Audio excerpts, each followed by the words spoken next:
Hi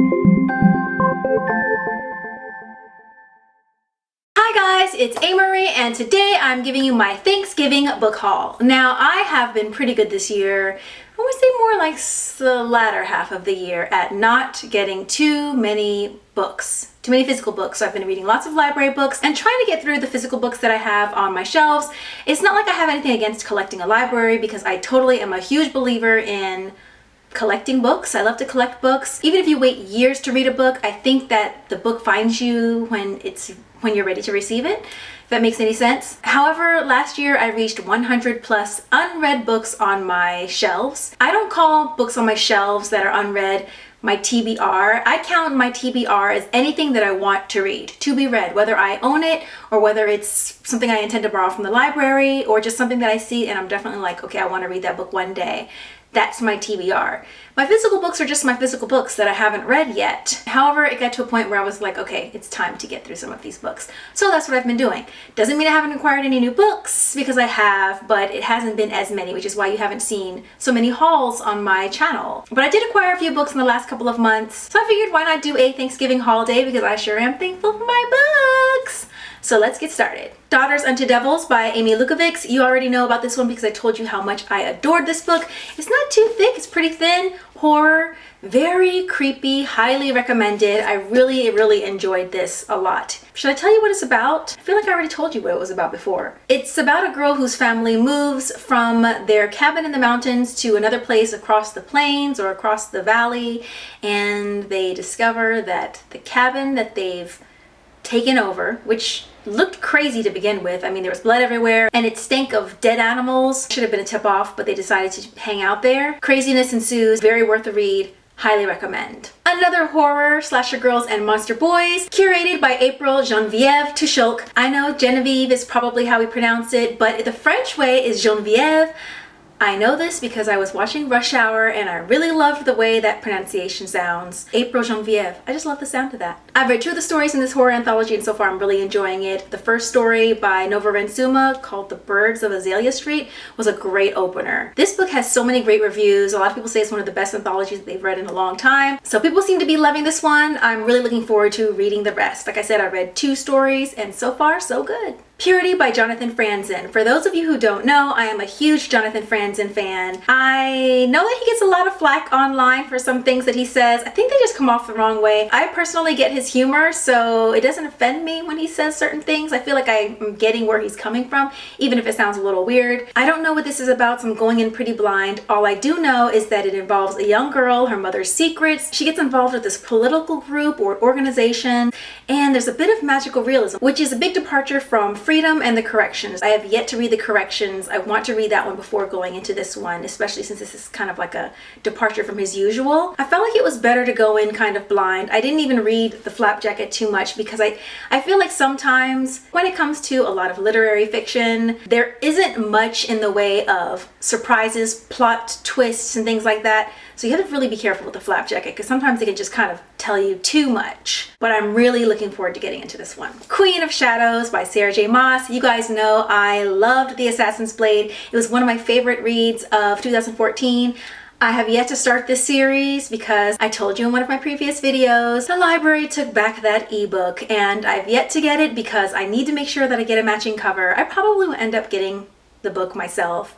Anyway, the hardcover, but I think I'm like 2 in the queue for the library for Throne of Glass, so maybe I'll wait to see what happens, but I cannot wait to get this. I think I'm going to marathon the series. Right now, I'm about to begin Cress. I read Cinder, loved that. Read Scarlet, I liked that a lot. Not as much as Cinder, but I really liked that. Then I needed to take a break and read something else. I find that when it comes to marathoning series, I can do like 2 books in a row and then I need to kind of have a palate cleanser and then I can come back. So I plan to get to Cress hopefully at the top of the month.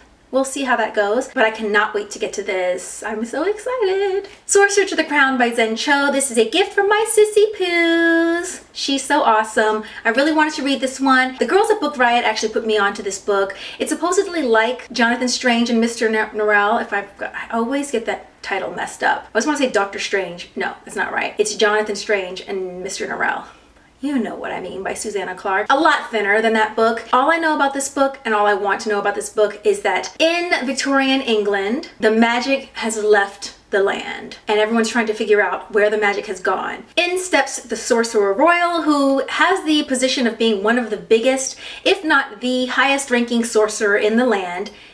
In he steps to figure out what's going wrong. That sounds intriguing enough, but what makes his job very difficult is that no one really wants him in that position, and the reason they don't want him in that position is because he is a black man. They're wondering why he even has power, and they also don't believe that females would have any power, and definitely not a black man. I wonder what they'd feel like if a black female had powers. That'd be something. Anyhow, I'm really excited to read this. I've heard so many amazing things about this, a couple of mixed reviews as well. My girl Nena liked this, but she didn't love it, so we'll see how this goes for me. I really hope I love it. I have a feeling I might love it. We'll see.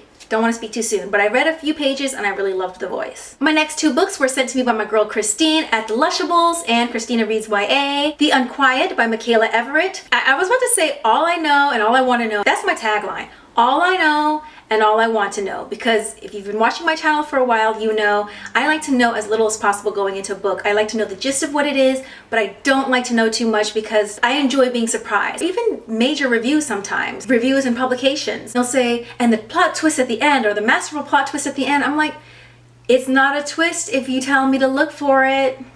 So there are two Earths, one is dying, and people are trained from a young age to, I guess, go into the other Earth and kill their duplicate. That sounds pretty amazing. This is a debut author, Michaela Everett. The premise sounds really cool. I don't know if you can see it, but there's a home being balanced by two trees and people doing this kind of like, they're wearing these black leotards. It's very like artsy. So maybe it's like two Earths, the tree branches representing all of humanity, and everyone looks the same because we have duplicates. I don't know. That's my interpretation. It looks like a really scary book. It looks like a horror book, but I don't think it's a horror. I think it's a sci-fi. Only one can stay, only one is real. That's the tagline. And finally, Sound by Alexandra Duncan. She wrote Salvage, which I read most of. I actually read 75% of Salvage last year, or maybe the year and a half ago, whenever it came out.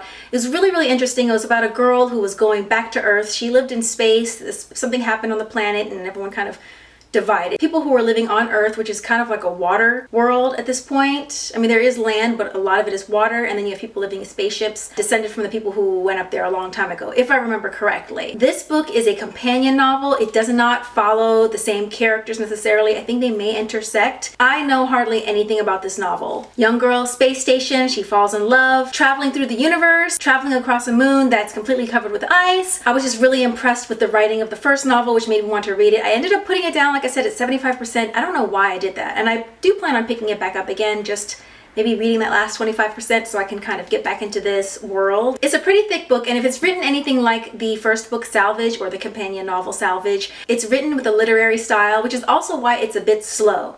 Not this one, I can say the first one was a little bit slow. I'm anticipating this one probably has that slower pace. I'm not mad at it though, because I did really enjoy it, and the world building was very extensive. That's what I remember from the first book. So I'm going into this one kind of blind. I liked the world, I like what was presented. I'm totally in. So that was my Thanksgiving book haul. Not too crazy, 7 books. Not too crazy at all, I don't think. I'm gonna leave you guys now because it's time to get something to eat. I hope you guys have a wonderful Thanksgiving. I hope you're enjoying yourself, your family, the food, the love, and all the wonderful Thanksgiving spirit. And I will see you guys later. I hope you enjoyed the haul. If you liked the video, don't forget to like it. Please share the video. Talk to me, let me know what you guys are reading this holiday weekend, and let me know what books you've picked up recently that you're really looking forward to, and don't forget to subscribe. I will see you guys later. Bye. I'm reading. This is feeling comfortable. Like, size the book down a bit for me. It's comfortable in my hand. I can do it. Whew. Oh my goodness, my heart actually was still racing a little bit. Bending the book like that, I think on some level it still makes me uncomfortable.